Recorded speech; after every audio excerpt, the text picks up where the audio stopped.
आती है कहानी, उम्र ढल जाने के बाद होश आती है बशर को ठोकरें। बालपन खेलों में खोया बालकों के साथ में, बालपन खेलों में खोया बालकों के साथ में, फिर जवानी आ गई, फिर जवानी आ गई, बचपन चले जाने के बाद होश आती है बसर को ठोकरें खाने के बाद होश आती।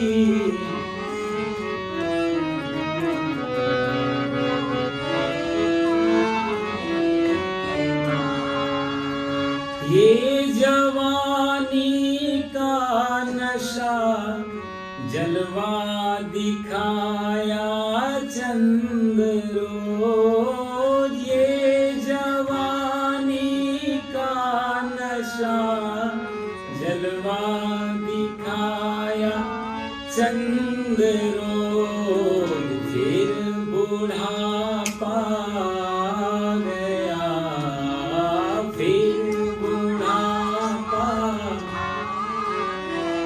यौवन चले जाने के बाद होश आती है बशर को खाने के बाद होश आती है बशर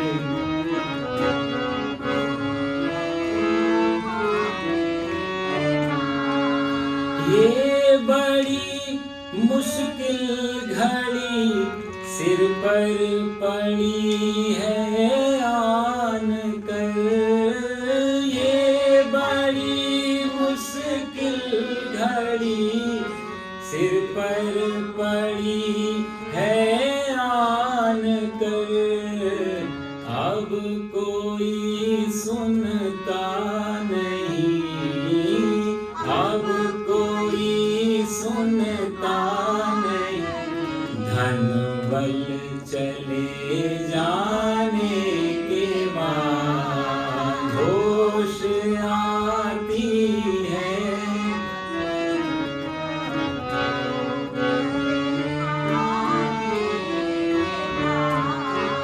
होश आती है बसर को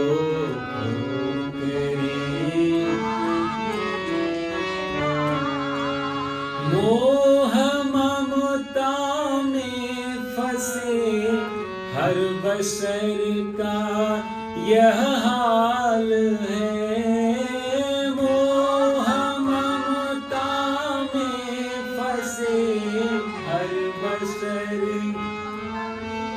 हाल है, मौज में भिक्षु रहे, मौज में भिक्षु रहे, ममता के गल जाने के बाद होश आती है बसर को ठोकरें। याद आती है कहानी उम्र ढल जाने के बाद, याद आती है उम्र ढल जाने के बाद होश आती है बसर को करें खाने के बाद। सच्चिदानंद रूपाय विश्वोत्पत्त्यादि हेतवे तापत्रय विनाशाय श्रीकृष्णाय वयं नमः। मूकं करोति वाचालं पङ्गुं लङ्घयते गिरिं यत्कृपातमहं वन्दे परमानन्दमाधवम्। योऽन्तः प्रविश्य मम वाचमिमां प्रसुप्तां सञ्जीवयत्यखिलशक्तिधरस्वधाम्ना। अन्यस्तहस्तचरणश्रवणत्वदादीन् प्राणान्नमो भगवते पुरुषाय तुभ्यं। प्राणान्नमो भगवते पुरुषाय तुभ्यं। बोलो सच्चिदानंद भगवान की, गीता माता की, बांके बिहारी लाल की।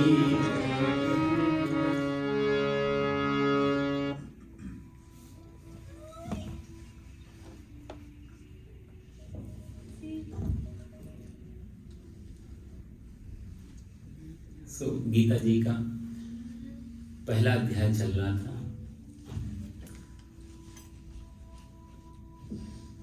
अर्जुन के प्रश्न अभी शुरू नहीं हुए, अभी दुर्योधन बोल रहा है। धृतराष्ट्र जी संजय जी से पूछते हैं, दुर्योधन यहाँ आचार्य, आपको इसलिए थोड़ा रिव्यू कराता हूँ, मालूम पड़े पिछली बार क्या हुआ था। क्योंकि यदि आगे आगे चलते गए, पीछे पीछे भूलते गए, तो फिर तो कोई फायदा नहीं है। क्योंकि फिर सिर्फ ये परीक्षा नहीं है ना कि पास करने के लिए पढ़ना है। हमारे भारत में कुंजी मिलती थी नहीं उस समय, अब तो पता नहीं है या नहीं है, तो कुंजी पढ़ लेते थे। लास्ट का 1 महीना बहुत है अपना, वो छोटी सी आ गई, सब कुछ निचोड़ उसी में आ गई। परीक्षा दी, नंबर देखे अपना, तो ये जीवन की परीक्षा है। तो यहाँ पर कुंजी से काम नहीं चलेगा। और दूसरा भगवान की वाणी है। एक चीज मैं आपको बताऊं, कई बार का खुद का भी अनुभव है, ये सब सुनने के लिए किस्मत भी होनी चाहिए। नहीं तो कई बार क्या है कि लोग घर में बैठे परेशान हैं, क्या करें, कहाँ जाएं, किससे बात करें। बगल में ये चल रही है, मानो एक अच्छा समय गुजार सकते थे। तो ये थोड़ा भाग्य भी प्रबल होना चाहिए, प्रभु की कृपा भी होनी चाहिए, तब ये मिलता। नहीं तो ये इसमें बैठना बड़ा कठिन है।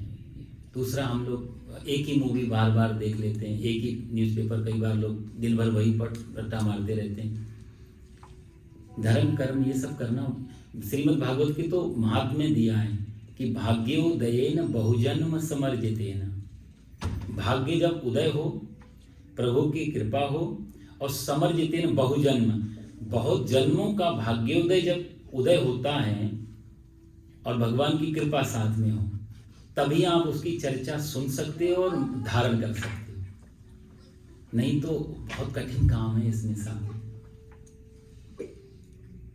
अभी जब से पिछले 40-50 सालों से जब से विज्ञान ने बहुत तरक्की की है, तब से तो और भी मुश्किल हो गया है कि आदमी बड़ी दुविधा में है कि ये सत्य है जो हम लोग ये सब धर्म कर्म पूजा पाठ ये सब चीज़, या जो ये सत्य है, आत्मा है या नहीं है, परमात्मा है या नहीं है। 50-60 साल पहले इतना क्वेश्चन नहीं था भगवान पे है या नहीं है। जो भी जिस धर्म को फॉलो करता था, आंख बंद करके चलता था। दादाजी कर रहे हैं, पिताजी कर रहे हैं, बच्चे कर रहे हैं, परंपरा से धर्म कर्म चल रहा।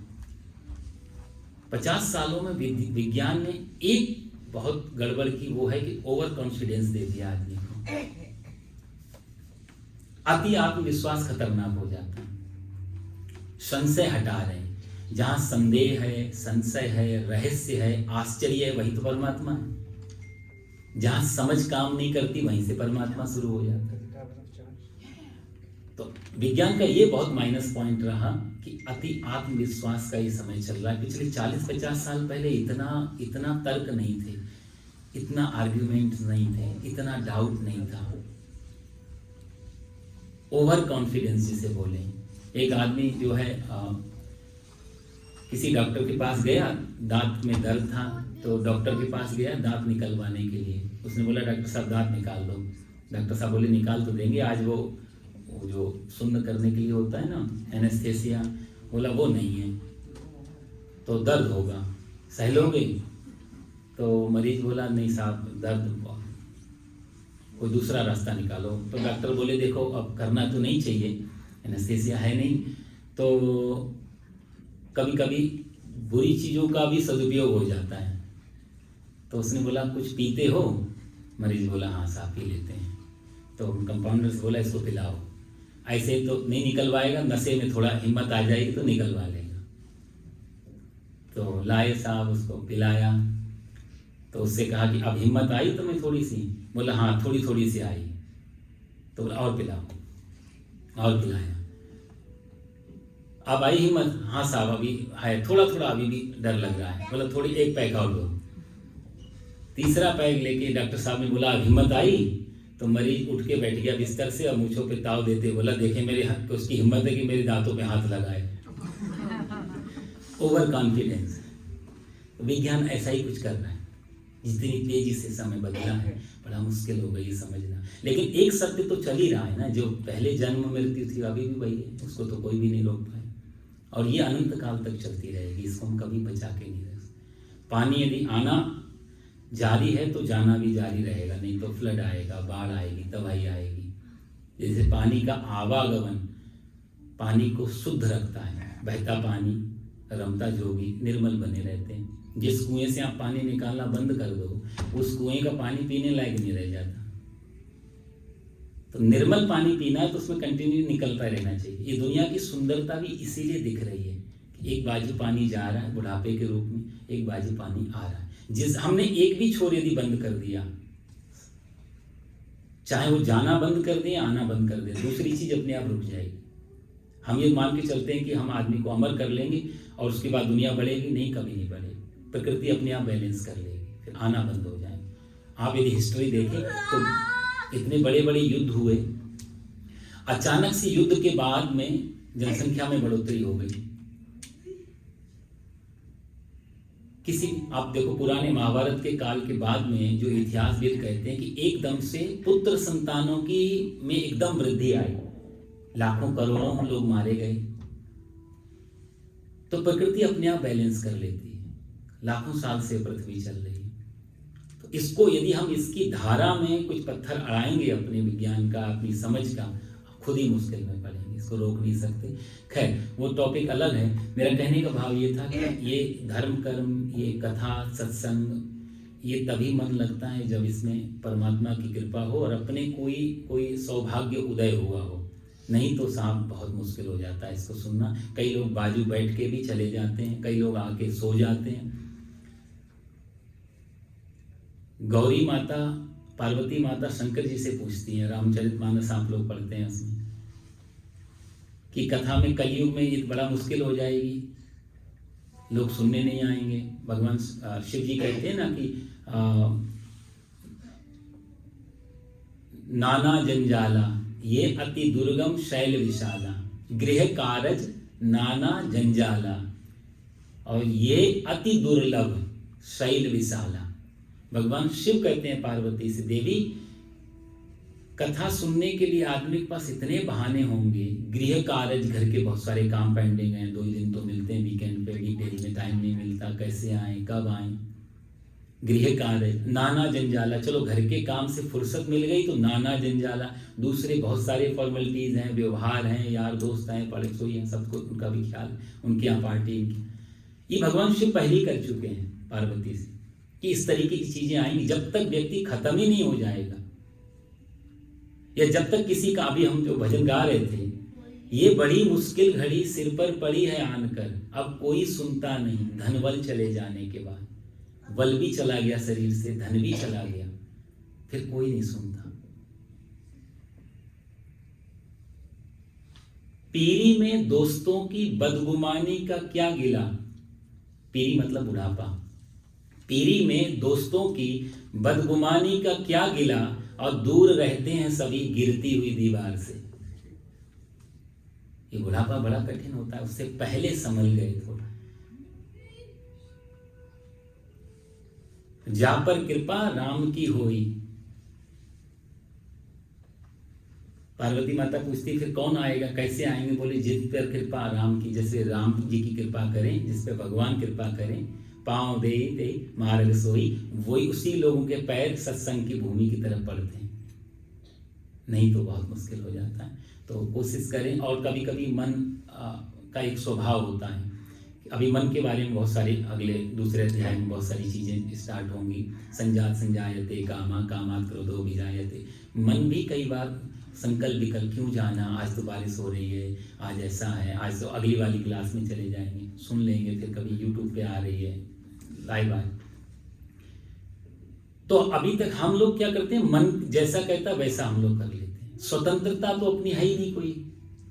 अभी तक जैसा मन कह रहा है वैसा हम लोग। तो मन की बाधाएं हैं। यदि हम बाहर से लड़ भी लें, चलो हम नहीं जाएंगे अड़ोसी पड़ोसी दुनियादारी में, घर के काज भी छोड़, अपना मन ये तो लास्ट में ये रोकता है, फिर इसके पास बहाने होते हैं। इन सब चीजों से जब निकल जाते हैं तभी सत्संग की भूमि मिलती है साहब। तो प्रयास करें कि जितना हो सके, क्योंकि ये अद्भुत ग्रंथ है और इस पे बहुत, मैंने पहले दिन ही बताया था, इस पे बहुत टीकाएं हुई, बहुत लोगों ने मंथन किया श्रीमद् भगवत की, क्योंकि भगवान की वाणी है और बड़ी कोडिंग लैंग्वेज है ये।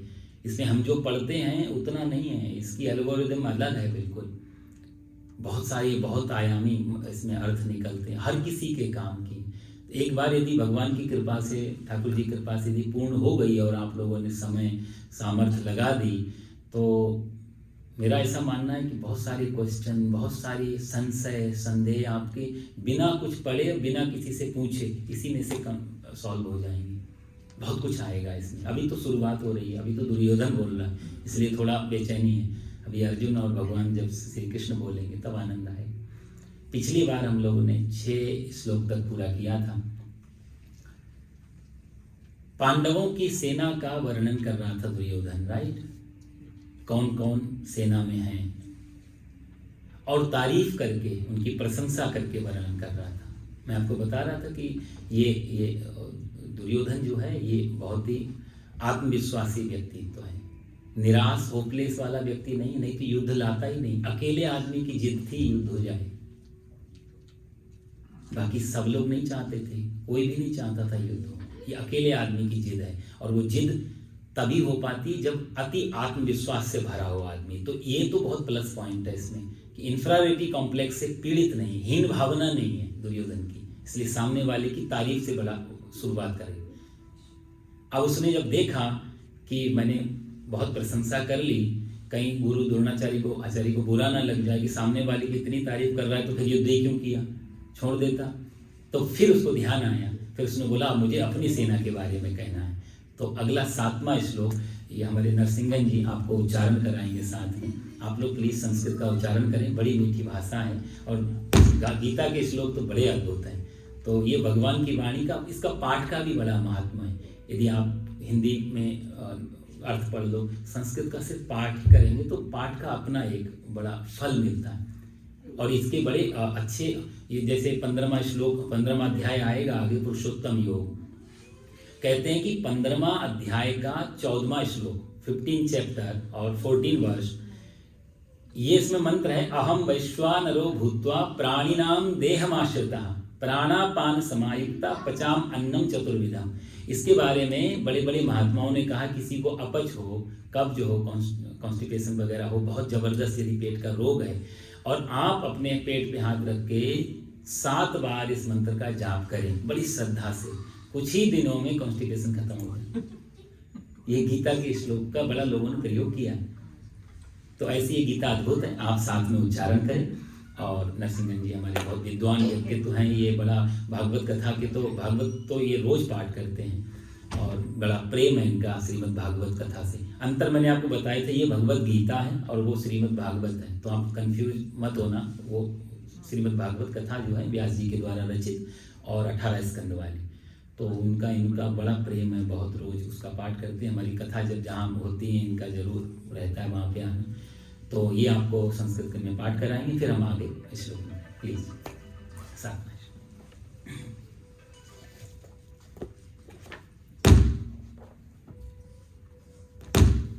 अस्माकं तु विशिष्टाये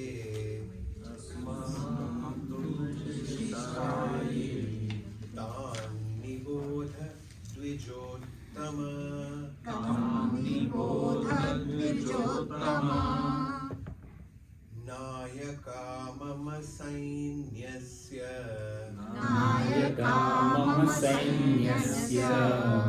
संज्ञार्थं तान् ब्रवीमि ते।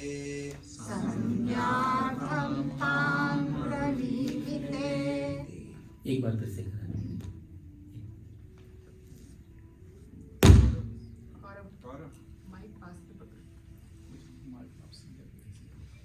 अस्माकं तु विशिष्टाये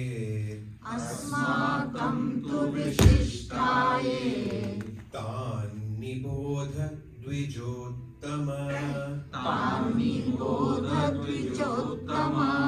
नायका मम सैन्यस्य संज्ञार्थं तान् ब्रवीमि ते।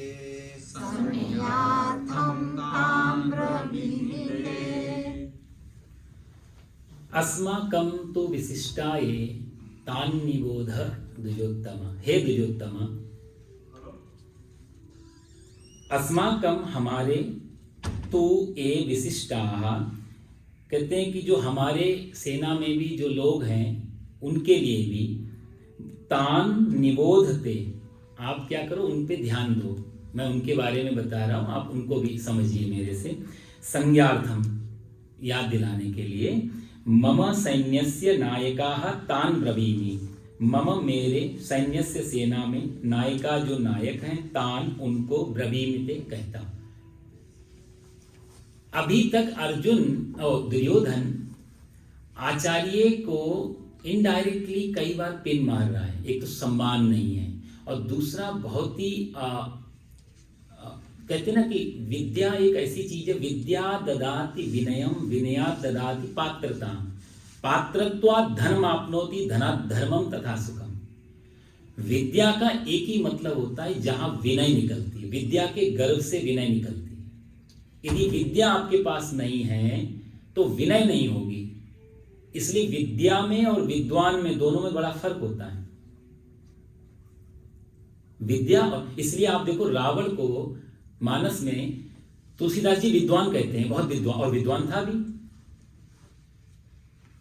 शिव तांडव स्तोत्र उसने लिखा है, जटा कटा हस भ्रमम भ्रमन निलिम्प निर्जरी विलोलवी चिवल्लरी विराजमान मूर्धनी धगत धगत। इतना कठिन, इतना सुंदर, ये विद्वान ही कोई कर सकता। तो बहुत सुंदर रावण संहिता, बहुत सारे इसने ग्रंथ लिखे थे रावण ने।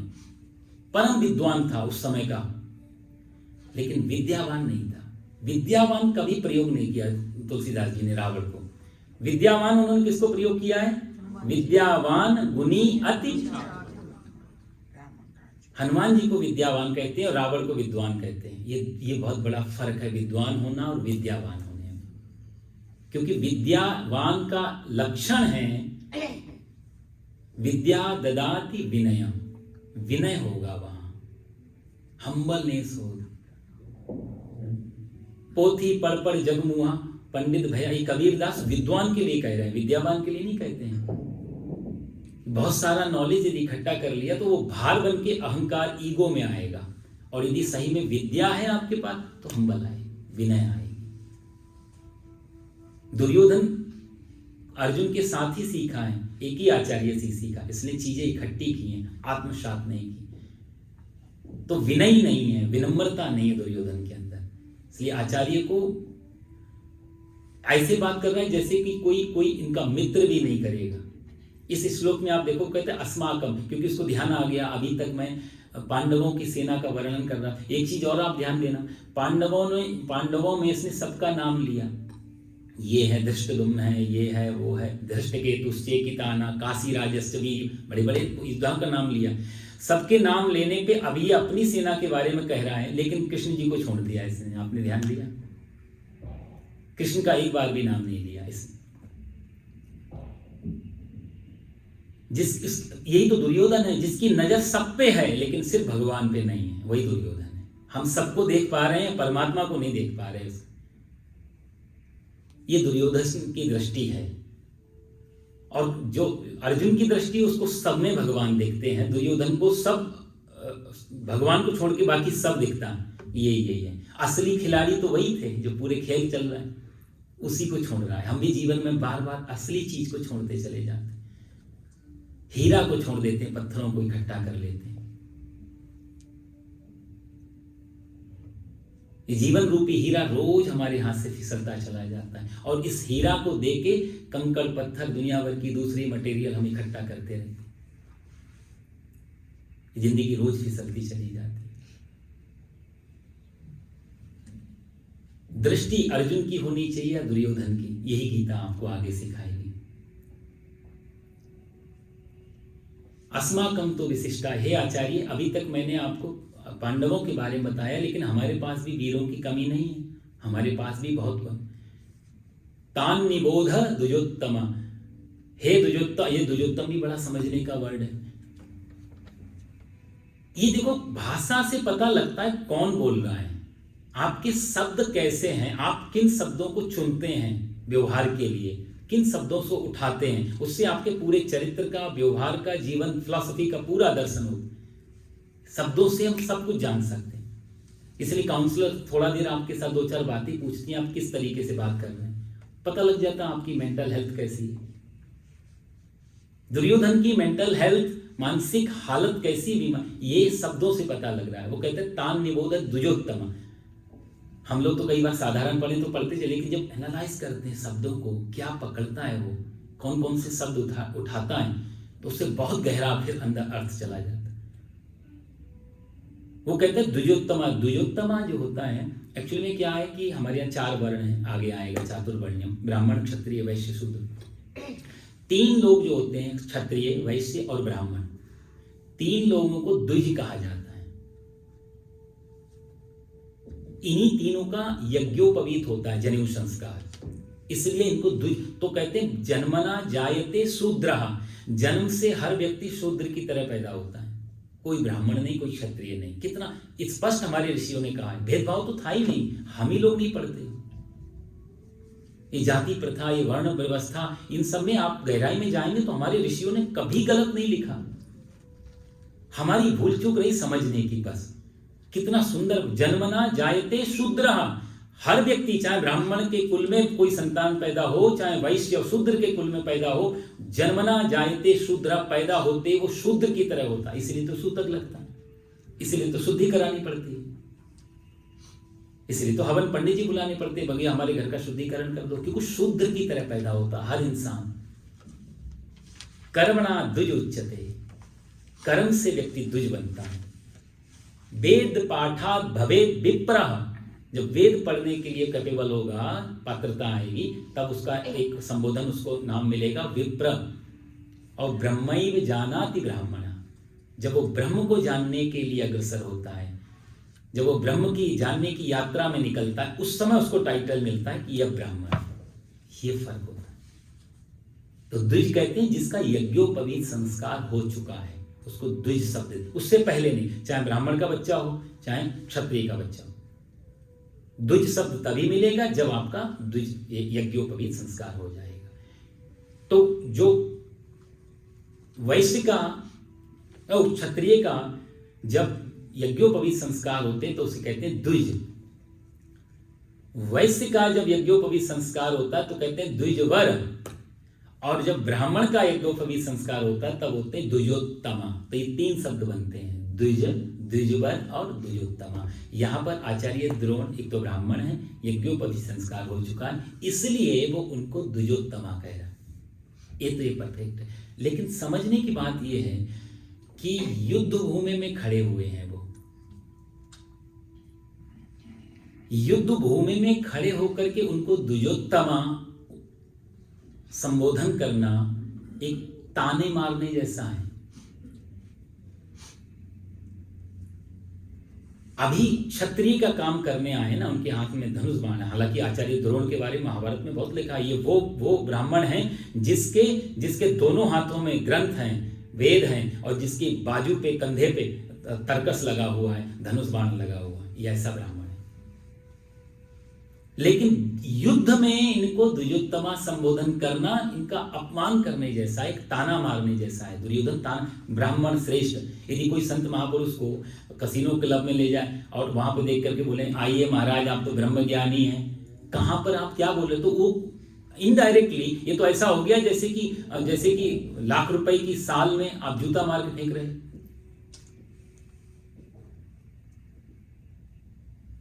वर्क सोने का लगा है, गोबर की मिठाई पर।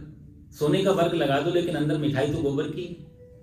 देख कर मत फूलना बाहर की सफाई पर, और वर्क सोने का लगा है गोबर की। ये हालत उसने द्रोणाचार्य की कर दी। दुर्योत्तमा शब्द जो दिया है बड़ा गंभीर। युद्ध भूमि में नहीं, ये शब्दों का बड़ा खेल। अब किसी का आदमी को कोई सोचेगा तो हम लोग सामान्यतया जब पढ़ने जाते हैं गीता तो ऐसी लगता है कि बड़ा आदर दे रहा है, लेकिन भाव नहीं मानने होने की वजह से गड़बड़ हो जाए। यदि कोई आदमी, जैसे हमको किसी को बोलते हैं कि आप धर्म धुरंधर हैं, तो धर्म धुरंधर आमतौर से सबको ये लगेगा कि बहुत प्रतिष्ठा और बहुत सम्मान सूचक शब्द है, ये लगेगा ना धर्म धुरंधर। एक्चुअल में धर्म धुरंधर संस्कृत का शब्द है, उसका मतलब होता है बैल। आप बैल हो, तो किसी को आप बोलते हैं आप धर्म धुरंधर हैं, तो इसका मतलब आप बैल हैं। संस्कृत की गाली बड़ी मीठी होती है, इनडायरेक्टली दी जाती थी, लेकिन भाव बड़ा। किसी को आप बोलो बैसाखी नंदन, बैसाखी नंदन भी बड़ा अच्छा लगता है कि साहब हमको कोई बड़ा उतना समझ में भले नहीं आए, पर ये लगता है कि कुछ सम्मान। लेकिन बैसाखी नंदन मतलब होता है गधा, क्योंकि गधा जो है वो बैसाख के महीने में बेचारा, सावन में वो सोचता है कि हरी हरी घास होती है हर जगह, तो वो जो खाने उसको छोड़ो ग्राउंड में, तो वो सोचता है यहाँ पे हरी हरी घास है तो मैं कल भी खा लूंगा, वो सामने वाली खा लेता हूँ। तो वहाँ जाता है, वहाँ कोई दूसरी और हरी दूसरी जगह दिखाई देती, तो बोलता है ये तो मैं कल भी खा सकता हूँ, वो खा लूँ। तो वहाँ से सुबह से शाम तक वो हरी घास के खेत में घूमता रहता है, खाता कुछ नहीं, वापस लौट आता है। और बैसाख के महीने वही घास ढूंढता है फिर से, वो कहाँ गई जो मैंने कल छोड़ी थी, पिछली बार छोड़ी थी। इसलिए इसका नाम पड़ा बैसाखी नंदन। तो किसी को आप बोलते हैं बैसाखी नंदन तो गाली के शब्द। तो ये शब्दों का चुनाव है, आप कहां पे कौन सा शब्द उठा रहे हैं, किसको कौन सा संबोधन कहां पे कर रहे हैं, वो सबसे बड़ी बात है। ये रणभूमि में द्वियोत्तमा शब्द कहना आचार्य द्रोण का अपमान करने जैसा है, क्योंकि वो इनडायरेक्टली ये कह रहा है कि ये आप आचार्य देख लो, ये युद्ध भूमि है, ये गुरुकुल नहीं है, ये हवन का ये कुंड नहीं है। यहाँ पर कोई वेद पाठ करने नहीं आए हैं। इसलिए द्वियोत्तमा शब्द कह के उनको अवेयरनेस में डाल, युद्ध ये क्षत्रिय का भूमि है, यहाँ पर ब्राह्मणबाजी मत लगा देना धोखे से। वेद पाठ करने नहीं आए, यहाँ पर अनुष्ठान करने नहीं आए। एक ही शब्द में उसने सब कुछ कह दिया द्रोणाचार्य को। और दूसरा ये भी कहता निबोध में, निबोध का भी अर्थ ऐसा होता है, आप मेरे से समझिए, हमारी अस्माकम तो विशिष्टाए तान निबोध। हे दुर्योत्तम, मेरी सेना में कौन कौन नायक हैं, कौन कौन वीर हैं, ये आप मेरे से, और मम सैन्यस्य, मेरी सेना। यहां पर देखो आप उसका ईगो अहंकार झलक रहा है। मम सैन्यस्य, आचार्य बड़े खड़े हुए हैं, पितामह भीष्म खड़े हुए हैं, पूरी कौरव सेना है तुम्हारी अकेली। मम, सारा युद्ध की जड़ तो यही है। माम का पांडवाश्चैव, धृतराष्ट्र उधर कहता है मेरे और पांडु के पुत्रों ने क्या किया, और दुर्योधन कहता है मम सैन्यस्य। ये जहां जहां मेरा शब्द आता है वहीं से झगड़े शुरू होते हैं। ये तीन गलतियां इस श्लोक में कर रहा है, यदि आप गहराई से। मम सैन्यस्य, निबोध में, और दुर्योत्तम। निबोध का अर्थ ये मित्र में ध्यान बोला जाता है कि आप जरा ध्यान दो, मैं आपको बता रहा हूं, मेरे से समझिए, मेरे से जान लीजिए। आचार्य से ऐसी बात बोलने की, आचार्य को मालूम नहीं है द्रोणाचार्य की सेना में कौन कौन आए हुए हैं। तुम जिस गुरुकुल में पढ़ते थे दुर्योधन, उसी के तो आचार्य हैं ये, उनको आप कहते हो मेरे से समझिए, तो इनका सीधा अपमान है। निबोध शब्द उसको प्रयोग में नहीं लाना चाहिए था, सीधा अपमान करना। और मम सैन्य से जब वो बोलता है तो उससे भी उसका पूरा अहंकार झलकता है। मेरी सेना, तीन तीन बार देखो, इससे पहले भी जब पिछली बार देख रहे तो पश्य शब्द उसने प्रयोग किया है पहले अध्याय के 3 श्लोक में। पश्यताम पांडुपुत्राणाम आचार्य महतीम चाहूं, वहां भी कहता देखो। सम्मानीय व्यक्ति के लिए पश्य शब्द नहीं होता है, पश्यतु होना चाहिए था। आप देखिए, देखो आप और देखिए कितना अच्छा है। हमारे यहां इसलिए तीन संबोधन थे, एक वचन, द्विवचन और बहुवचन। सिंगुलर और प्लूरल इंग्लिश में 2 ही हैं, लेकिन अपने यहां द्विवचन भी है और बहु। तो हम जब किसी बड़े से बात करते हैं तो बहुवचन संबोधन करते हैं आप शब्द में। इंग्लिश में तो आपके लिए कोई शब्द ही नहीं है, राइट। आई और यू, 2 ही अक्षर, 2 ही से, तो बड़ा बूढ़ा भी हो चाहे छोटा बच्चा हो, यू से काम चलता। अपने यहाँ इतना आदर था कि जब किसी बड़े से बात की जाती थी तो भगवान, आप, और बहुवचन क्रिया लगाई जाती थी। जो वर्ब थी वो प्लूरल नाउन में होती थी। यहां पर वो सिंगुलर ले रहा है, पश्यताम पांडुपुत्राणाम। यहां पर वो निबोध में, मेरे से जानो, मेरे को सुनो, मेरे से समझो, ये सब। इन सब चीजों को, इसलिए पहला अध्याय गीता की रूट है, जड़ है। आगे आपको समझने के लिए ये पहला अध्याय बहुत ध्यान से समझना पड़ेगा। जिसका पहला अध्याय मिस हो जाए उसको आगे फिर समझने में मुश्किल हो जाएगी। बहुत सारे क्वेश्चन इसी से निकले।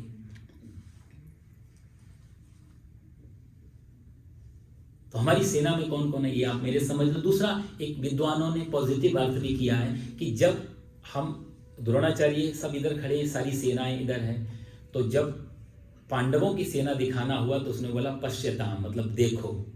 और जब अपनी सेना दिखाने हैं पीछे तो देखो शब्द प्रयोग नहीं ला सकते। ये सकारात्मक विद्वानों ने किया है।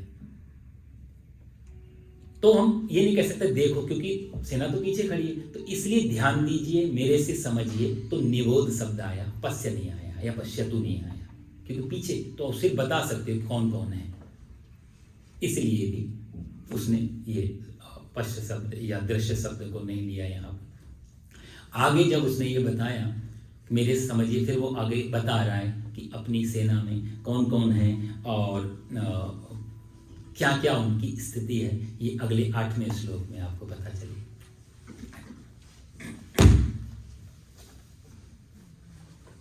भवान् भीष्मश्च कर्णश्च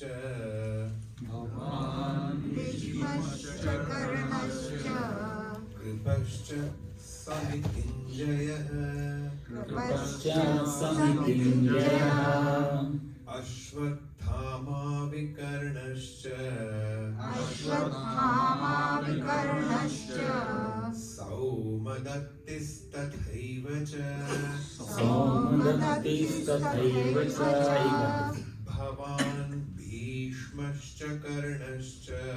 भवान् भीष्मश्च कर्णश्च कृपश्च समितिञ्जयः अश्वत्थामा विकर्णश्च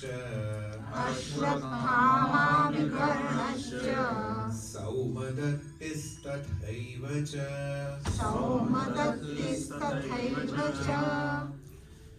अब वो अपने सेना के बारे में अर्जुन यहाँ बता रहा है कि भगवान मतलब आप, भीष्मश्च कर्णश्च कृपश्च, ये च शब्द आ रहा है ना बार बार, इसका मतलब होता है एंड, और ये अर्थ होता है। तो आप हो गए, भीष्म जी हो गए, कर्ण और कृपाचार्य, समितिंजया जो संग्राम विजयी हैं, कृपा ऐसे कृपाचार्य, एवं अश्वत्थामा वही द्रोणाचार्य के पुत्र के लिए उसने कहा, और विकर्णश्च विकर्ण है, और सोमदत्ती का नाम यहाँ पे लेता है। यहाँ पर वो 4-5 नाम अभी फिलहाल आगे और भी लेगा। अब यहाँ पर एक समझने की चीज है कि वो पहले कहता है भगवान, उसको लगा कि अब तक मैं इतनी इंसल्ट कर रहा हूँ इनकी, अच्छा नहीं है, क्योंकि युद्ध तो मेरी तरफ से ही कर रहे हैं। तो ऐसा ना हो कि ये इतने चिढ़ जाएं कि युद्ध पे ध्यान नहीं दें या जानबूझ के भाई अभी डॉक्टर यदि के पास गए और उससे कहा कि डॉक्टर आपसे कहे कि वेलकम, आपका स्वागत है, और ये जानकर मेरे को बहुत खुशी हो रही है बताकर आपको कि मेरा पहला ऑपरेशन है। हाँ, तो उस मरीज की क्या हालत होगी? अभी जिसको हमने सरेंडर कर दिया है वो कह रहा है मेरा ये पहला फर्स्ट ऑपरेशन तुम्हारे पे ट्रायल। तो दुर्योधन को बैठा कि सारी बागडोर इनके हाथ में, अभी तो ये डॉक्टर साहब हैं, हमारा सारा जीवन इनके हाथ में है, कहीं ये चिढ़ गए। तो उसको एकदम ख्याल आया कि मुझे इनसे अच्छी तरह, तो अब ये कहता है भगवान आप, सबसे पहले अपनी सेना में इसने द्रोणाचार्य जी का नाम लिया कि आप, फिर लेता है भीष्मश्च, फिर कर्णश्च, फिर आगे सौमदत्तिश्च तथैव च, अश्वत्थामा विकर्णश्च, अश्वत्थामा का नाम, अश्वत्थामा द्रोणाचार्य का पुत्र। तो अब एक इसमें और समझने की चीज है कि इस कौरव में सबसे वृद्ध कौन थे? भीष्म पितामह। आप सब लोग बहुत ध्यान से सुन रहे हैं। पितामह भीष्म थे। मैनर्स ये कहते हैं कि पहले नाम उनका लेना चाहिए था, पितामह भीष्म का। इसने पहले नाम द्रोणाचार्य का लिया। क्यों? क्योंकि इतनी इंसल्ट ये कर चुका, अब इसको लगा कि अब इसको मस्का मारना चाहिए, और कुछ नहीं है कि बुरा ना लगे इनको, तो पहले इन्हीं का नाम ले लो। हर अहंकारी व्यक्ति अपनी तरफ से सोच के चलता है जो मैं कर रहा हूं वही ठीक है शायद। वो ये नहीं सोचता सामने वाला भी रोटी खाता है, उसको भी बुद्धि है, उसको भी अकल है। और सबसे बड़ी बात, ये तो मेरे आचार्य हैं, इनसे तो सब सीखा, मैं इनको सिखा रहा हूं। द्रोणाचार्य तो समझ रहे थे इसकी भाषा, लेकिन बोलना खतरनाक हो जाता है। एक आदमी, एक बार बीरबल अकबर की सभा में बैठे हुए थे, तो अकबर ने कहा, बीरबल मैंने सुना है तुम इतने विद्वान व्यक्ति हो, हर चीज का हल निकाल देते हो, मैं देखता भी हूं, तो तुम यदि इतने विद्वान हो तो तुम्हारे पिताजी कितने विद्वान होंगे? ऐसा करो, एक बार पिताजी को लेके आओ दरबार में, मैं उनसे मिलना चाहता हूँ। अब बीरबल बोले पिताजी, मन में सोचा पिताजी तो बेचारे बहुत सीधे साधे गांव के व्यक्ति हैं। बोला नहीं हम ही काफी हैं, पिताजी को क्यों परेशान करना। नहीं, अकबर बोला एक बार पिताजी से मिलना है। बीरबल ने बहुत देर समझाया, नहीं महाराज, फिर नहीं एक बार बुलाओ, एक बार दरबार में बोला, सम्मान करेंगे तुम्हारे, तुम इतने विद्वान तो तुम्हारे पिताजी तो और भी। ठीक है साहब। घर गए, जाके अपने पिताजी को कहा, बादशाह तुम्हें याद कर रहे थे, दरबार में बुलाया है।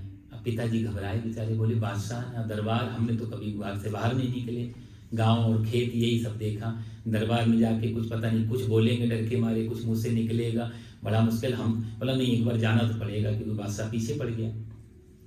पिताजी बोले लेकिन मैं भाषा नहीं जानता, तुम दरबारियों की एक अलग एक लैंग्वेज होती भाई, जब हम कुछ सभ्य समाज में बैठते हैं तो भाषा कुछ अलग होती है, तो दरबारी भाषा मेरे को। बोला पिताजी फिर ऐसा करो, बोलना नहीं, आपको ये डर है ना कि क्या बोलेंगे क्या निकले, आप बोलना ही नहीं, चुप रहना बस। बोला चुप रहेंगे तो बादशाह बुरा, बोला वो हम संभाल लेंगे, बुरा लगे तुम सिर्फ चलो, कुछ भी पूछे बादशाह जवाब नहीं देना, बाकी मैं संभाल लूंगा। पिताजी को ले गया, दरबार में बिठाया, बादशाह ने देखा, बोला पिताजी, हाँ पिताजी कैसे हो आप? बिल्कुल चुप, सब कुशल मंगल हैं, कुछ जवाब नहीं।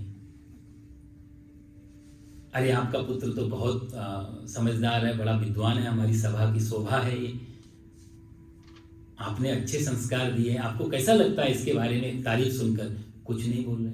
अब बादशाह थोड़ा खींच गया, कोई जवाब ही नहीं मिल रहा है, तो कुछ और पूछे, 2-4 सवाल, एक पिताजी ने कोई जवाब नहीं दिया, तो बहुत खींच गया और बीरबल की तरफ देखते हुए बोला, बीरबल एक बात बताओ, किसी मूर्ख से पाला पड़ जाए तो क्या करना चाहिए? किसी मूर्ख से पाला पड़ जाए तो क्या करना चाहिए? बीरबल ने तुरंत हाथ जोड़े, जहापना जो मेरे पिताजी कर रहे हैं।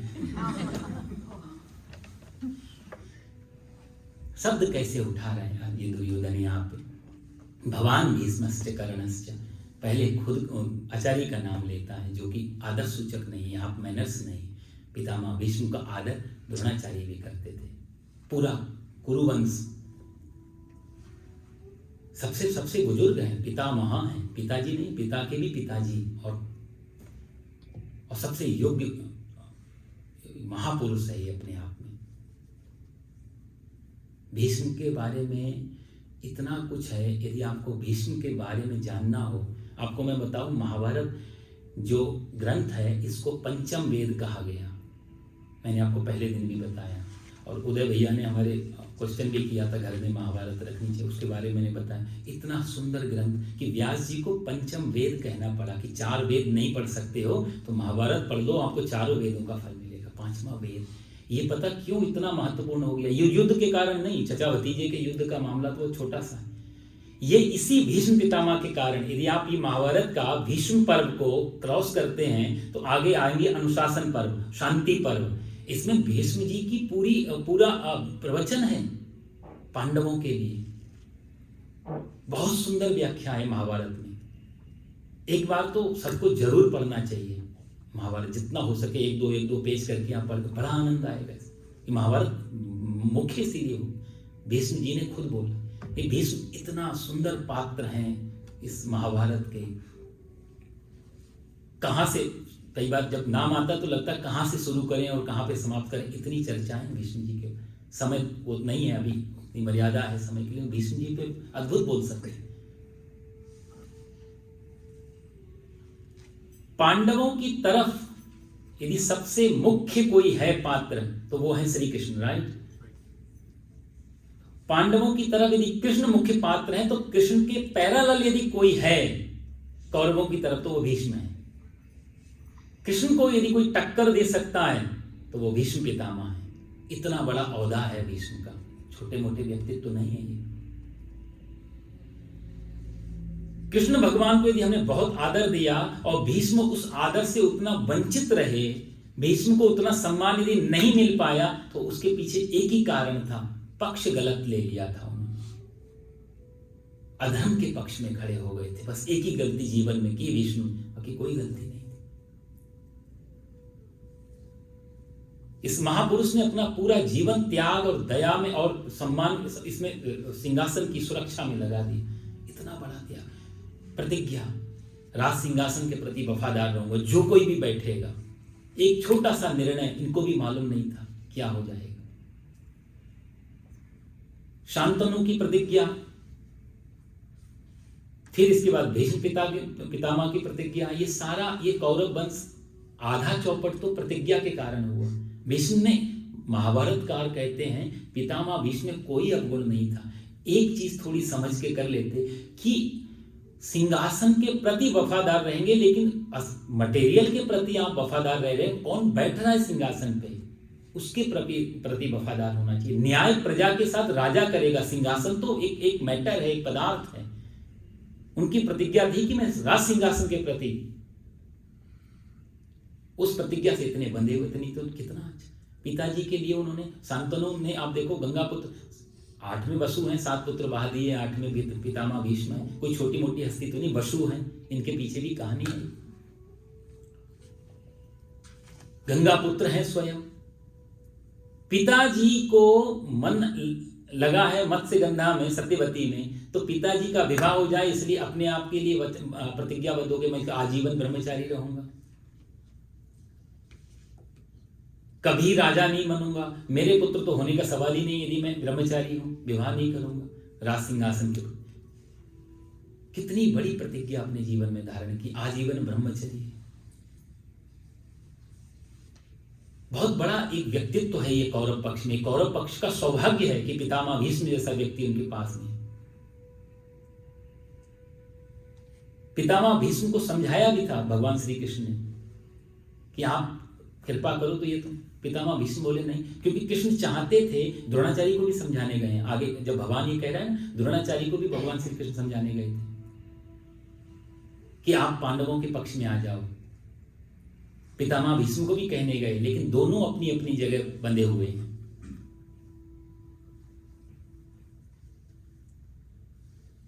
महाभारत में आता है कि जब ये पितामह भीष्म 10वें दिन गिर गए बाणों की सैया पे, 18 दिन युद्ध चला है, 10वें दिन ये गिरे हैं, तो करीब 8 दिन तक तो और युद्ध चला। उसके बाद 32 दिन तक ये रहे थे बाणों की सैया पे, तो 40 दिन टोटल रहे हैं ये बाणों की सैया पे पितामह भीष्म, क्योंकि ये वेट कर रहे थे कि सूर्य उत्तरायण में जाए तब मैं शरीर छोड़ूं। और उसका भी आएगा आगे श्लोक, उत्तरायण दक्षिणायन का क्या मतलब होता है, क्यों ऐसा भीष्म ने सोचा, बहुत बड़ा विज्ञान है वो। तो उत्तरायण का वेट कर, अभी गीता जयंती आने वाली है, यही महीने चल रहे थे, नवंबर दिसंबर की गीता जब भगवान ने श्री कृष्ण ने सुनाई थी अर्जुन को। यही टाइम है, सूर्य जब उत्तरायण जाएंगे 14 जनवरी से उत्तरायण लग जाते हैं ना, सूर्य में गर्मी आनी चालू हो जाती। तो 40 दिन टोटल ये बाणों की सैया पे रहे थे पितामह भीष्म, और युद्ध जब समाप्त हो गया था, युधिष्ठिर को महाराज बना दिया था, तो महाराज बनने के बाद पहले दिन तो तिलक बिलक में मुकुट उकुट में निकल गया, लेकिन महाभारत में आता है कि युधिष्ठिर कभी एक्सेप्ट नहीं कर पाए इस बात को। हमेशा इस बात में उनको ग्लानि रही कि मेरी वजह से, राज्य की वजह से, सिंहासन पाने की वजह से मैंने कितने लोगों को मार दिया, कितनी विधवाएं हो गई, कितने बच्चे अनाथ हो गए, अपने अपने सगे लोग मारे गए, मैं क्या करूं इस राज्य का। बहुत गिल्टी कॉन्शियस में है युधिष्ठिर। एक दिन जब रात को बैठे बैठे रो रहे थे युधिष्ठिर, ये कथा आती है, तो भगवान श्री कृष्ण के पास गए दादा, और दादा बोलते थे, भगवान श्री कृष्ण तो मस्करी सबके साथ कर लेते, दादा क्या हो गया, क्यों परेशान हो, रात के 2 बज रहे हैं अभी आप जब।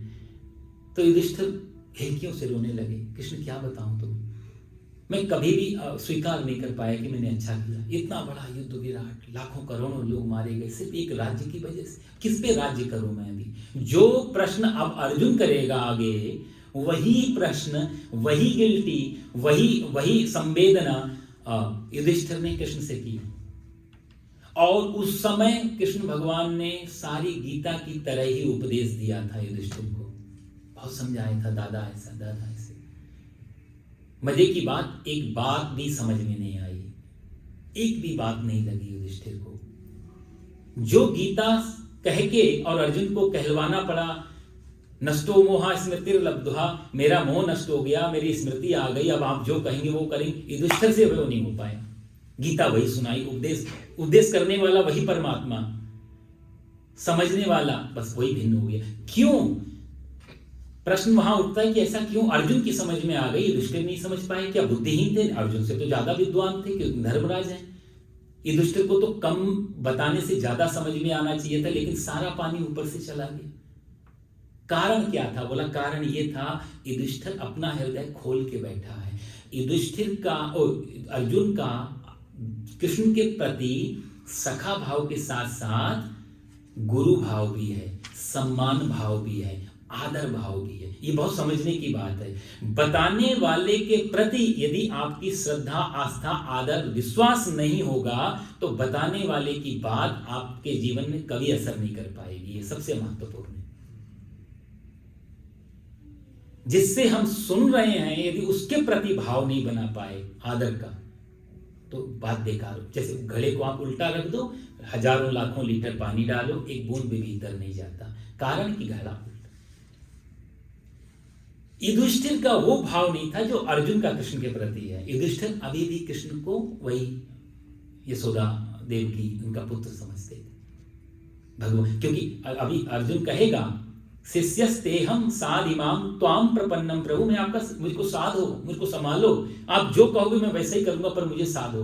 वो सरेंडर करेगा, समर्पण करेगा, झुकेगा, तब भगवान बोलना चाहे। एकदम से गीता चालू नहीं करेंगे भगवान, पहले अर्जुन को गिराएंगे नीचे, खाली करेंगे, घड़े को सीधा करेंगे, और अर्जुन एक्सेप्ट कर लेगा कि मैं अब भरने को तैयार हूं, वहां से कृष्ण बोलना चालू कर। आप देखेंगे साइकोलॉजी गीता की कितनी है।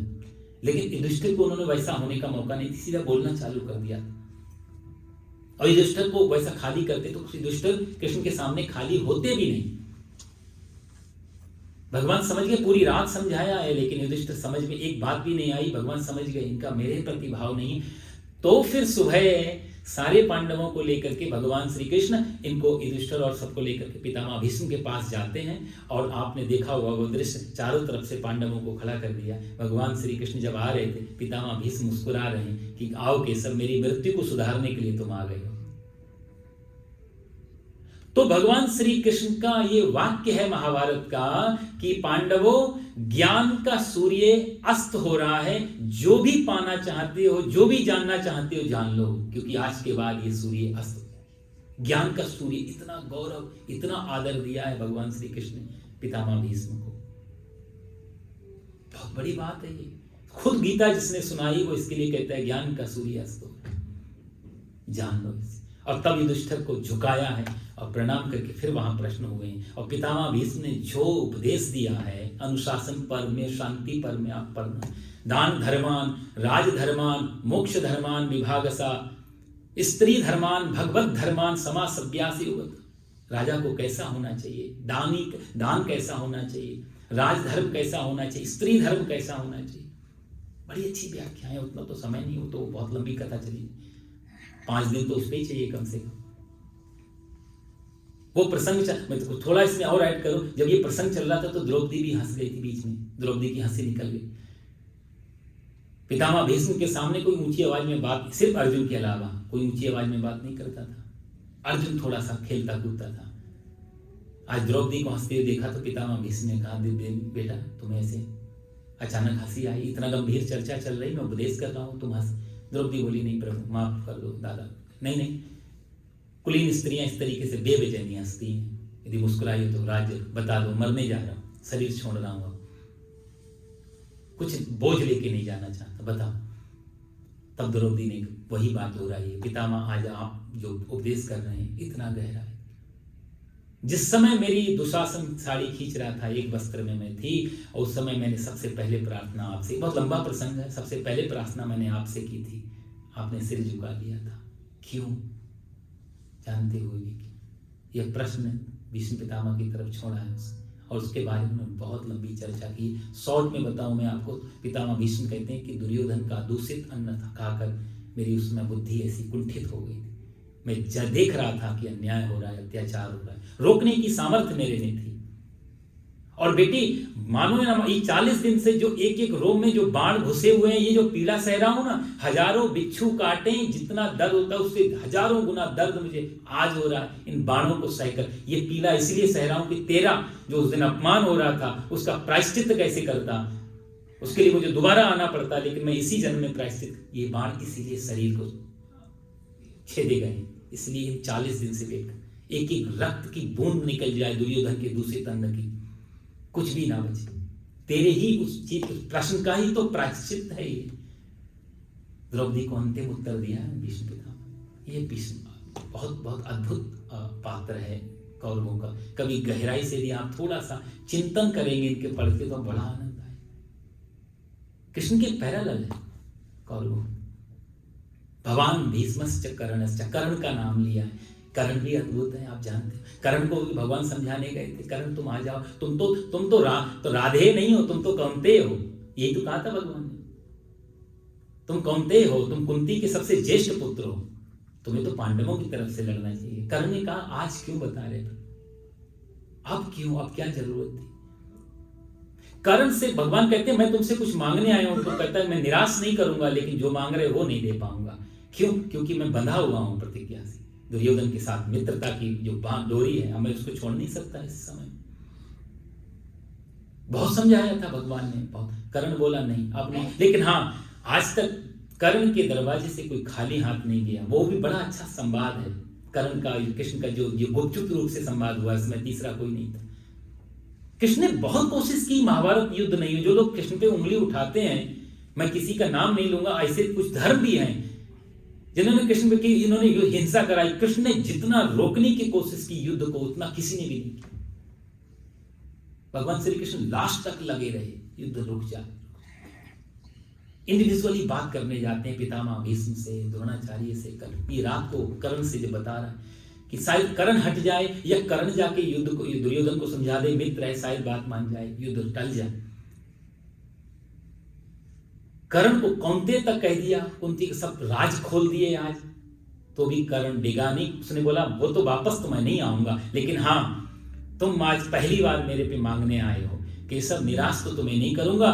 कुंती को जाके कह देना कि महाभारत युद्ध के पश्चात, ये कर्ण का डायलॉग है, महाभारत युद्ध के पश्चात युद्ध में तुम्हारे 4 बेटों को मैं अजय देता हूं, मेरी तरफ से उनको कोई, युधिष्ठिर, नकुल, सहदेव और भीम, इनको मैं टच नहीं करूंगा, ये इनको नहीं मारूंगा, ये इनको मैं अभय अभी से दे दिया, यदि आप मांगने आए हो तो। ये कर्ण ने वहां पर कृष्ण से कहा था।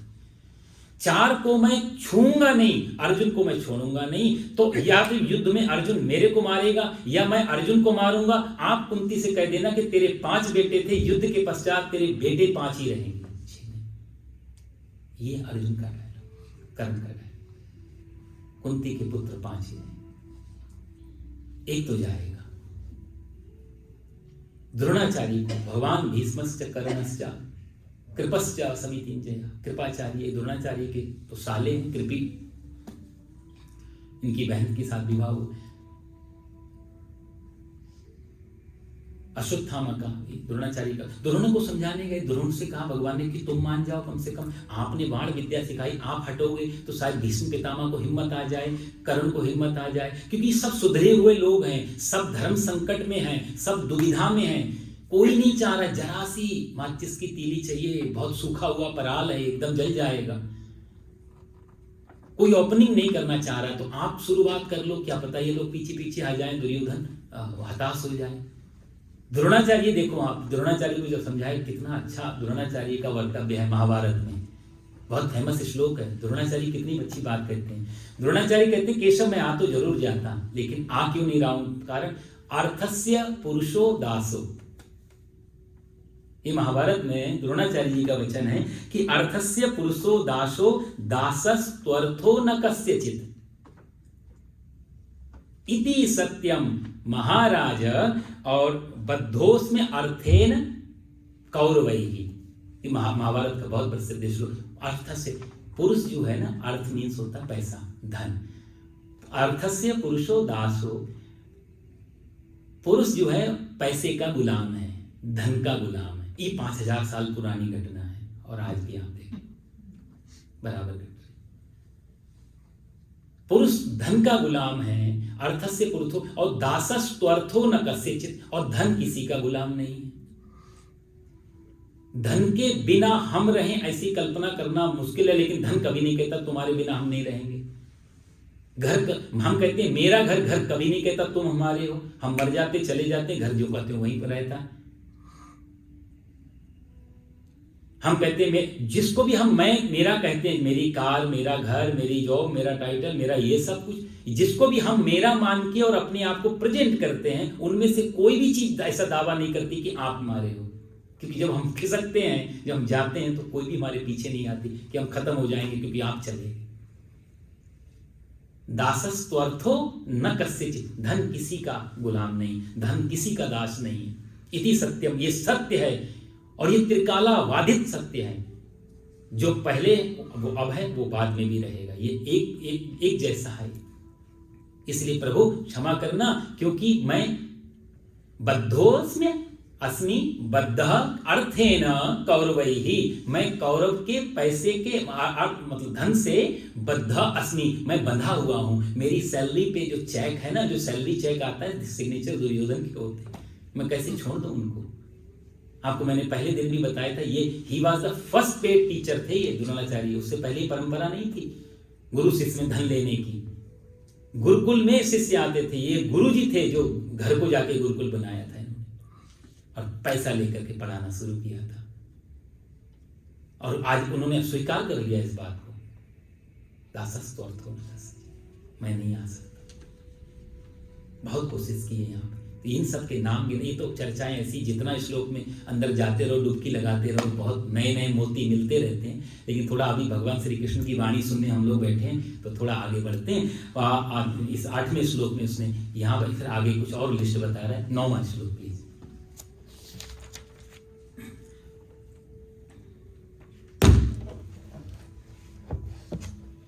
अन्ये च बहवः शूरा मदर्थे त्यक्तजीविताः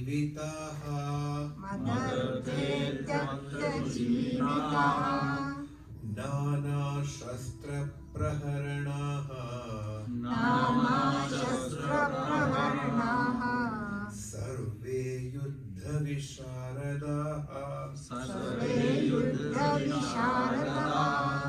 अन्ये च बहवः शूरा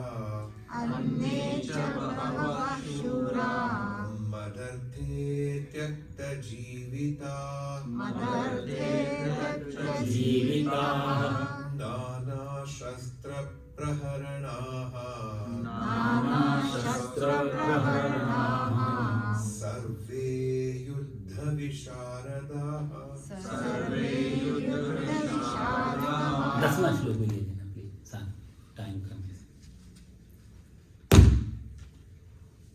अपर्याप्तं तदस्माकं बलं भीष्माभिरक्षितम् पर्याप्तं त्विदम् एतेषां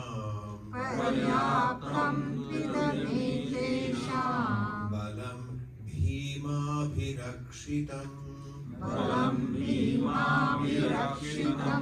अपर्याप्तं तदस्माकं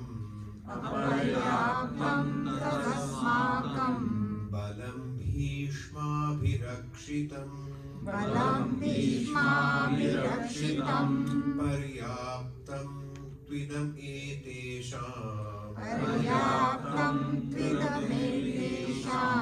बलं भीमाभिरक्षितम् अन्ये च बहवा सूराः मदर्थे त्यक्त जीविता। अन्य मतलब इतना सब बताने के बाद कहता है अन्य मतलब और भी बहुत सारे लोग हैं। कैसे? बहवा सूरा, बहुत सूरवीर हैं। और वो कैसे सूरवीर हैं? मदर्थे त्यक्त जीविता। मदर्थे मतलब मेरे लिए। छोटी छोटी से वही बात पकड़नी होती है पूरे श्लोक में। देखो, और फिर दुर्योधन वापस अपने अपने आजू बाजू घुमा रहा है सबको। मदर्थे त्यक्त जी, वो सूरवीर जो हैं वो मदर्थे मेरे लिए त्यक्त जीविता, वो अपने जीवन छोड़ने को तैयार है मेरे लिए। इससे अहंकार झलकता है। नाना शस्त्र प्रहरणाः सर्वे युद्ध, और सारे युद्ध में बड़े विशारद बड़े निपुण हैं। नाना शस्त्र प्रहरण, शस्त्र और प्रहरणा में क्या अंतर है?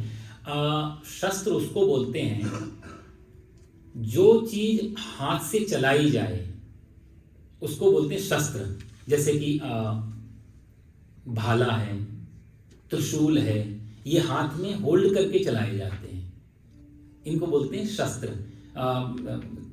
भाला, त्रिशूल, या फिर आप भीम के पास आती है गदा, तलवार, इनको हाथ में होल्ड किया जाता है, चलाया जाता है, इसको बोलते हैं शस्त्र। प्रहरणा उसको बोला जाता है जो हाथ में लेकर के और फेंका जाए, उनको प्रहरण। जैसे पत्थर, आपकी भाषा में बोले तो पत्थरबाजी होती है ना अपना यूपी में खूब, तो ये प्रहरणा में आएंगे। बाण वो भी रख करके और छोड़ दिया जाता है जाके। तोमर, तो ऐसे जो शस्त्र जो हाथ में लेके और फेंक के चलाए जाएं उनको बोला जाता है प्रहरणा, और जो हाथ में रख के होल्ड करके जो चलाए जाए उनको बोलते हैं शस्त्र। ये बड़ा, और अस्त्र भी है, उसका फिर मैं आगे बताऊंगा, लेकिन यहाँ पर ही तो कहता है ऐसे बहुत से अस्त्र शस्त्रधारी हैं, युद्ध विशारद जो हैं, मेरे लिए जीवन देने को तैयार है। लेकिन फिर भी इतना कहने पर भी कहते हैं अपर्याप्तम तदस्माकम बलम भीमाभिरक्षितम पर्याप्तम तुदमेतेषां बलम भीष्माभिरक्षितम। कितनी अच्छी बात दुर्योधन कहता है कि पांडवों की सेना भीम से विरक्षित है, भीम के द्वारा है रक्षित सेना पर्याप्त है, लेकिन मेरी भीष्म के द्वारा रक्षित सेना कैसे अपर्याप्त है। बहुत ज्यादा वैसे अर्थ में मैं नहीं जा रहा हूं, आप पढ़ लेना। मुख्य भाव ये कहना चाहता है कि उधर की सेना की रक्षा भीम कर रहा है, इसलिए भीम जो उस समय जो व्यू बनाया था ना, व्यूढ़ाम द्रुपद चक्रेण जो श्लोक आया था, जो व्यू, उसको उसके सबसे आगे भीम खड़ा था। इसलिए उस सेना का एक नाम महाभारत में त्रिनेत्र भी बोला गया है। उस सेना को कहीं कहीं पे महाभारत जब आप पढ़ेंगे तो त्रिनेत्र जब आएगा तो पांडवों की वो सेना। तो वो कहता है भीम द्वारा रक्षित सेना तो पर्याप्त है, पर हमारी भीष्म द्वारा रक्षित अपर्याप्त है। यहां पर वो भीष्म जी की इंसल्ट करना शुरू कर देता है। पहले आचार्य जी की किया, अब भीष्म। वो कहता है कि उनकी पर्याप्त को भीम है। अच्छा, एक चीज और समझने की है, सेनापति कौरव में कौन है? पितामह भीष्म पहले दिन। और पांडवों में कौन है? धृष्टद्युम्न। कौन बोलेंगे? ये बड़ा ध्यान से, ये थोड़ी छोटी चीजें आपको याद रखनी पड़ेंगी। तो जब उसने अपने तरफ सेनापति का नाम लिया तो इधर भी सेनापति का नाम लेना। तो इधर वो सेनापति का नाम नहीं ले रहा धृष्टद्युम्न, वो कहता भीमा विरक्षितम, उनकी सेना भीमा विरक्षितम है और हमारी सेना भीष्मा विरक्षितम है। तो ये ऐसा क्यों कर रहा है? तो महाभारतकार कहते हैं कि दुर्योधन का धृष्टद्युम्न पे उतना ध्यान नहीं था जितना डर उसको भीम से लगता था। उसको हर समय भीम दिखाई देता, इसलिए वो भी ये मान के चलता था कि अर्जुन डामाडोल व्यक्तित्व है, अर्जुन इमोशनल व्यक्तित्व है, वो छोड़ सकता है युद्ध, भाग सकता है, घबरा सकता है, लेकिन भीम के प्रति उसको हमेशा डाउट रहा। और ये जब जो पुरानी देखो, जरासंध को मारने भगवान भीम को ही ले गए थे अर्जुन के साथ और भीम से ही मरवाया था। जितनी बार भी दुर्योधन भीम से लड़ा है उतनी बार मुंह की खाई है इसने। तो भीम से और गदा युद्ध में दोनों ही निपुण, अच्छा दोनों एक ही गुरु के चेले हैं गदा युद्ध में। गुरु जी कौन? भीम के, और दुर्योधन के भी बलराम जी थे, तो एक ही गुरु के शिष्य थे, लेकिन भीम जो है इनसे आगे। इसलिए दुर्योधन को सारा डर जो था महाभारत में वो भीम से था, ना कि उतना किसी और से था।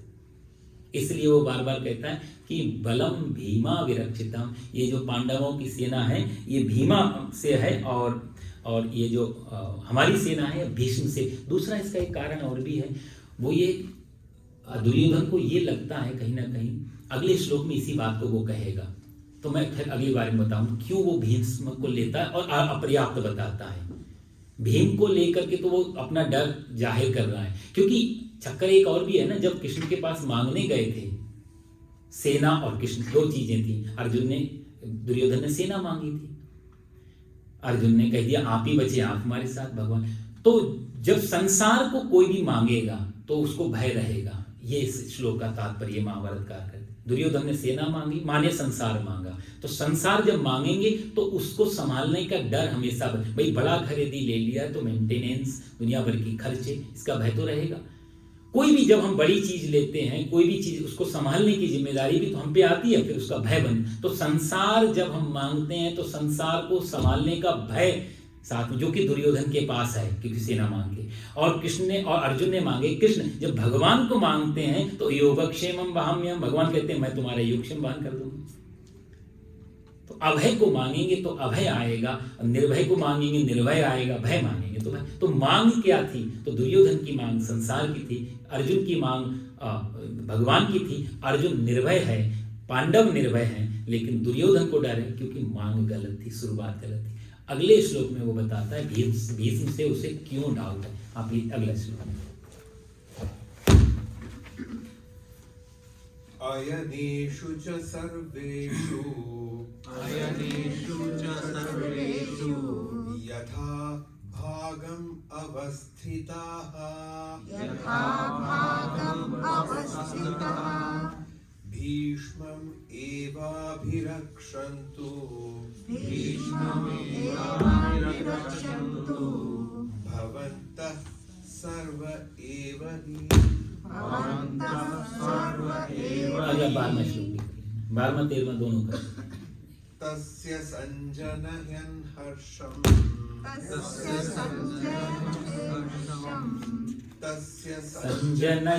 हर्षम् गुरुवृद्धः पितामहः सिंहनादं विनद्योच्चैः सिंहनादं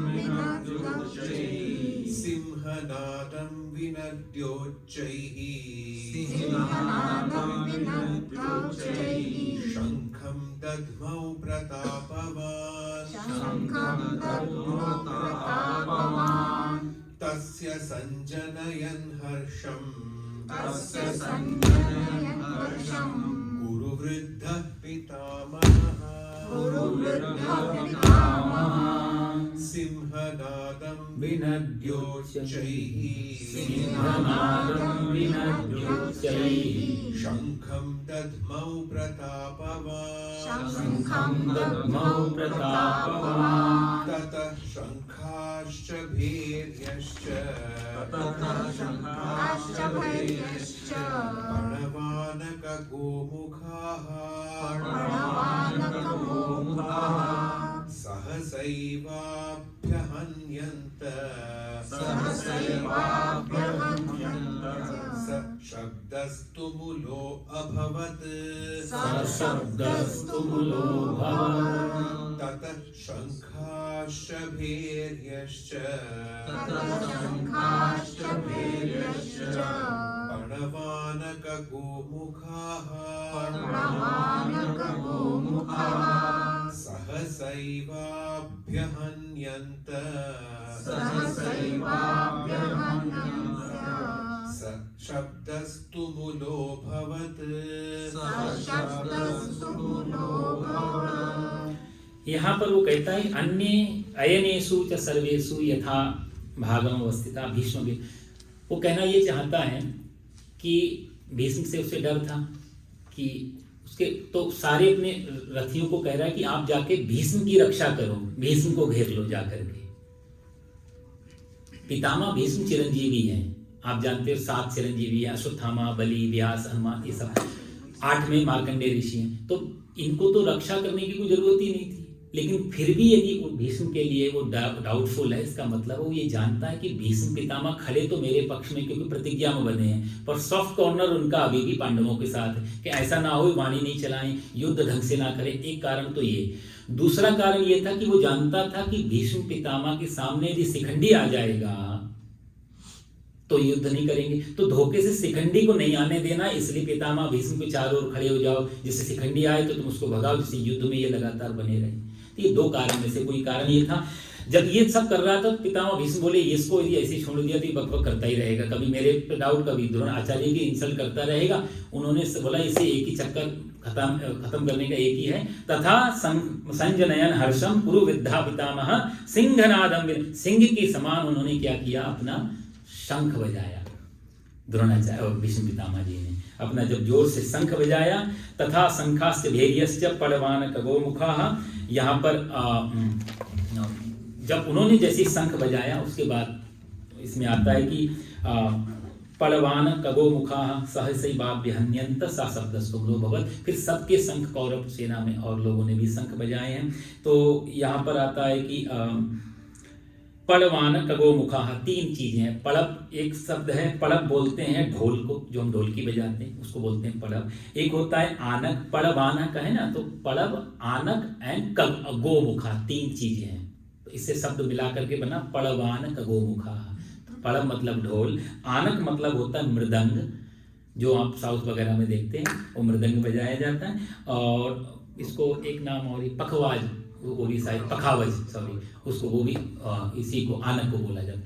और एक गोमुखा करके आता है, एक आपने देखा ना, अब तो है नहीं, नाटकों में या कई जगह ऊपर की तरफ मुंह होता है उसका, घुमा हुआ रहता है, तो वो बजाया जाता है, उसको बोलते हैं गोमुखा। तो ये सब बड़े बड़े शब्द होने लगे इन सब चीज़ों के। और आगे जो है, अब सब समय तो बहुत कम रह गया, शब्द हो ही गया शायद। मैं सोच रहा था भगवान श्री कृष्ण आज पधार जाएंगे इसमें, यदि आप 5 मिनट दें तो 2-3 श्लोक और हैं भगवान श्री कृष्ण को, कि फिर अगली बार से कृष्ण कथा फिर आराम से चलेगी। 5 मिनट आप एक श्लोक और फटाफट करा दो, 19 तक ले लो। हाँ जी।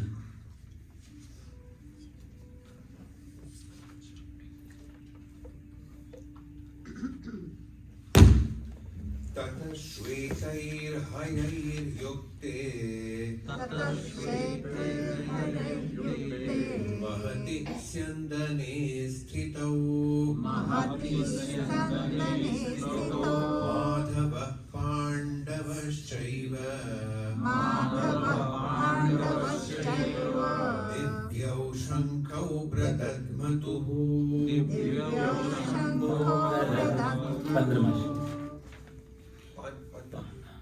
15 पाञ्चजन्यं ऋषिकेशो देवदत्तं धनञ्जयः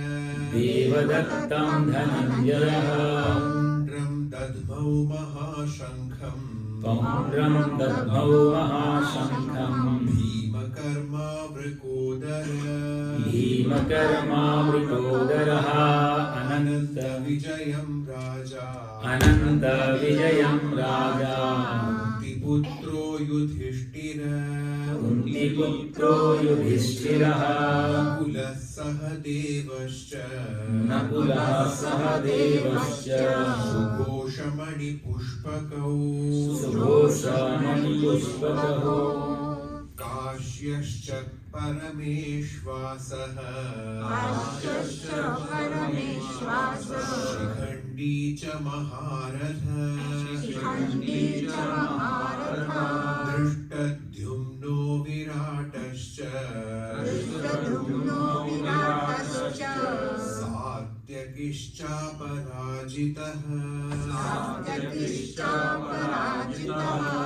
द्रुपदो द्रौपदेयाश्च सर्वशः पृथिवीपते सौभद्रश्च महाबाहु शङ्खान् दध्मुः पृथक् पृथक्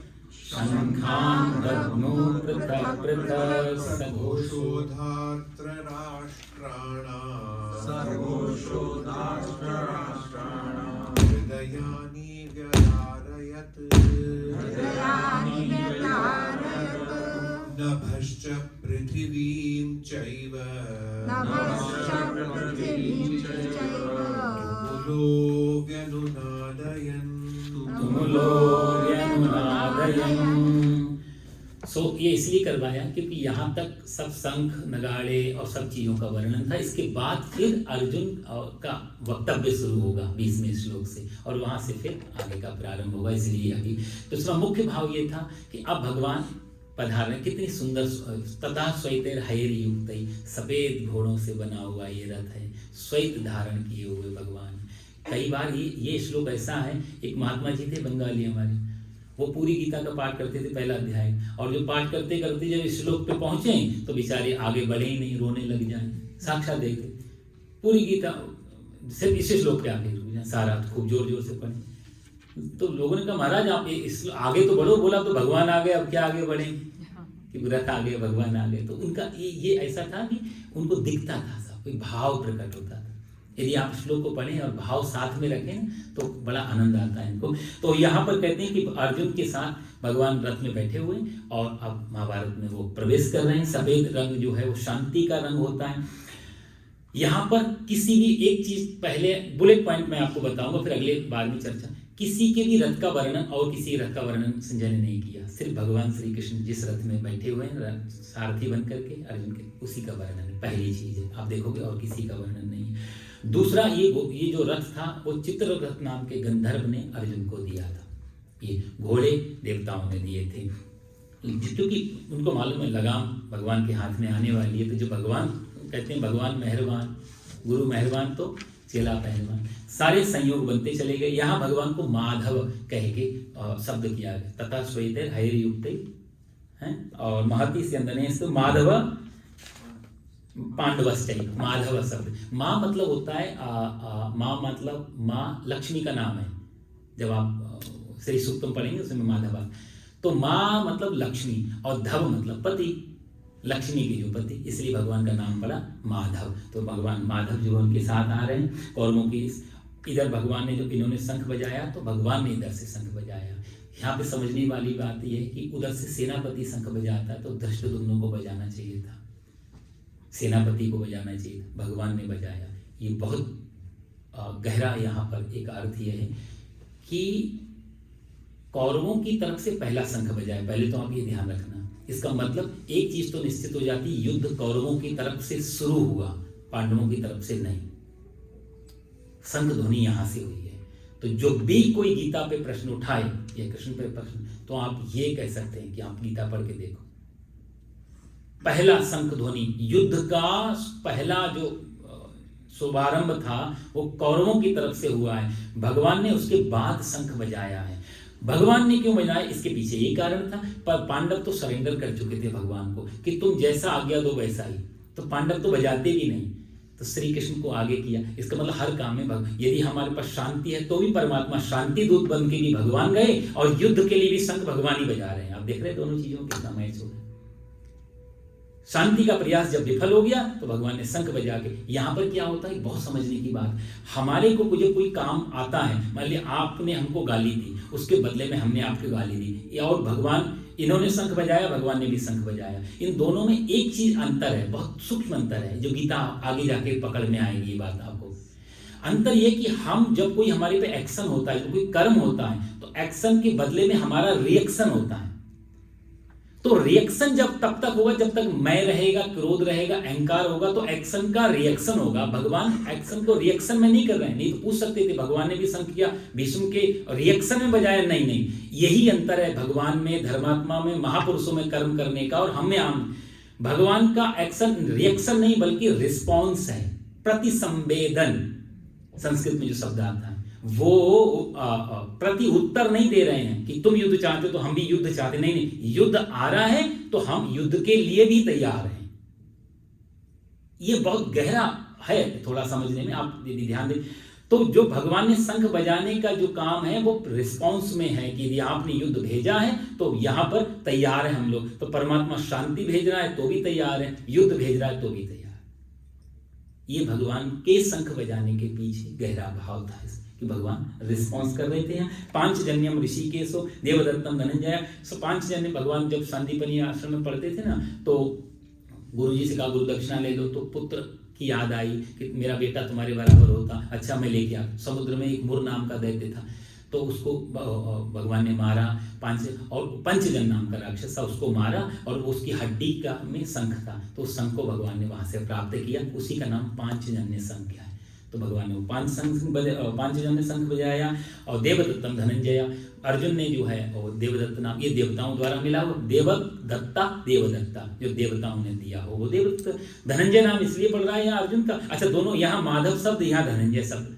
माँ मतलब लक्ष्मी मतलब धन, इधर इसको अर्जुन को भी धनंजय मतलब धन। ये सारी लड़ाई जो हो रही है इसलिए तो हो रही है, कौरव चाहता सिंहासन ये धन सब मेरा मिल जाए, सारी लड़ाई की जा रही है। तो यहाँ पर खुद ही उन्होंने कहा कि धन और लक्ष्मी तो वही है जहाँ भी यत्र योगेश्वरा कृष्णो तत्र श्री, श्री मतलब कि लक्ष्मी, वही लक्ष्मी है, वही माधव है, वही धनंजय है जहाँ पर धर्म है। तो यहाँ अर्जुन को धनंजय का मतलब होता था, जब राजसूय यज्ञ कर रहे थे तो अर्जुन को उत्तर दिशा की तरफ भेजा था। महाभारत में कहानी, राजाओं को जीता उन्होंने, उनका सारा धन लेकर के राजसूय यज्ञ में लगाया था, तब नाम मिला था अर्जुन को धनंजय, इसलिए यहाँ पर धनंजय शब्द कहा गया। तो धनंजय इन्होंने सबने अपने अपने शंख बजाए। भीमकर्मा वृकोदरा, वृकोदरा भीम का ही नाम है। वृक एक अग्नि का नाम होता है, पेट में जो हमारी जठराग्नि होती है जो खाना पचाती है अग्नि, इसलिए कहते हैं कि भोजनांते विषमवारी, भोजन करने के बाद पानी जहर की तरह होता है, पानी नहीं पीना चाहिए क्योंकि वो अग्नि जलाती है, खाने को पचाती है, इसलिए वो। तो भीम के पेट में एक विशेष प्रकार की अग्नि थी जिसका नाम था वृक, वो एक्स्ट्रा तुरंत जाती पचा दी, इसलिए भीम और लोगों से ज्यादा खाते। तो उनकी किचन में जो बनता था 50% में पूरा खानदान, 50% में अकेले भी। तो वो वृक नाम की अग्नि, उदर मतलब पेट, इसलिए इनका नाम था वृकोदरा। भीम कर्म, बड़े बड़े कर्म करने, इसलिए इन्होंने भीम कर्मा वृकोदरा। और अगले श्लोक में कहते हैं सबने अपने अपने शंख बजाए, उन सबका नाम यहाँ लिया। काश्यश्च परमेश्वासा शिखंडी चा महारथा स घोषो धार्त राष्ट्राणाम हृदयान। और इतना बड़ा शब्द हुआ कि हृदयानी विदार धार्त राष्ट्राणाम। संजय कहता है यहाँ धृतराष्ट्र के पुत्र कह के धार्त राष्ट्राणाम, ये शब्द बड़ा गहरा है, धृतराष्ट्र को ही बता रहा है कि तुम्हारे पुत्रों के हृदयानी विदारे, उनके हृदय विदीर्ण हो गए। कौरवों की तरफ से जो शंख बजा कुछ बात नहीं की, सिर्फ शंख बजा, लेकिन पांडवों की तरफ जब शंख बजा तो कौरवों के हृदय विदीर्ण हो गए। इतना बड़ा सशब्दस तुम लोग भवन, बहुत बड़ा शब्द हुआ। ये कहने का मतलब यही होता है जहाँ धर्म होता है वहाँ अभय, निर्भय, निश्चिंता बनी रहती है, कोई डर नहीं होता। हम सत्य के साथ खड़े हैं, सत्य को आँच, सांच को आँच नहीं। कौरव अधर्म पक्ष में थे, इसीलिए शंख से, इन सब चीजों से, क्योंकि जब कोई अधर्म में, इस चोर के सामने कहते हैं छींक भी खतरनाक होती है, हर जरा में डरता, भीरू हो जाता है ना एकदम से, तो क्योंकि गलत करने जा रहा है, तो छोटी छोटी चीजें बॉदर करती हैं। तो इधर से जब शंख नगाड़े ये सब बजते हैं तो हृदय, ये जो नवस्य पृथ्वी चाहिए तुम लोग हृदयानि विदारे, कौरवों के हृदय विदीर्ण हो गए। ये कहने का भाव यही था कि अधर्म पक्ष का भय हमेशा रहेगा। जो अधर्म के पक्ष में रहे रहेगा वहाँ भय चिंता इनसे कभी मुक्ति नहीं मिल सकती। थोड़ा समय मैंने ज़्यादा लिया तो क्योंकि ये सब एक लड़ी थी, यहाँ तक कि अगले बार में हम लोग भगवान श्री कृष्ण और अर्जुन का वार्तालाप सुनेंगे। अगले क्लास से शायद शुरू हो जाएगा। कुछ टाइम और दिन का अपडेट आपको उदय भैया और सब मिल करके देंगे कि अगली बार कुछ चेंज करने का शायद प्लान चल रहा है, तो वो देखते हैं कैसे क्या, वो आपको जरूरी सूचना इसके बाद 1 मिनट की है। सर्वे भवन्तु सुखिनः, सर्वे सन्तु निरामयाः, सर्वे भद्राणि पश्यन्तु, दुख भाग भवेत्। ओम शांति शांति सुशांति भवतु। बोलो सच्चिदानंद भगवान की, गीता माता की, बाके बिहारी लाल की।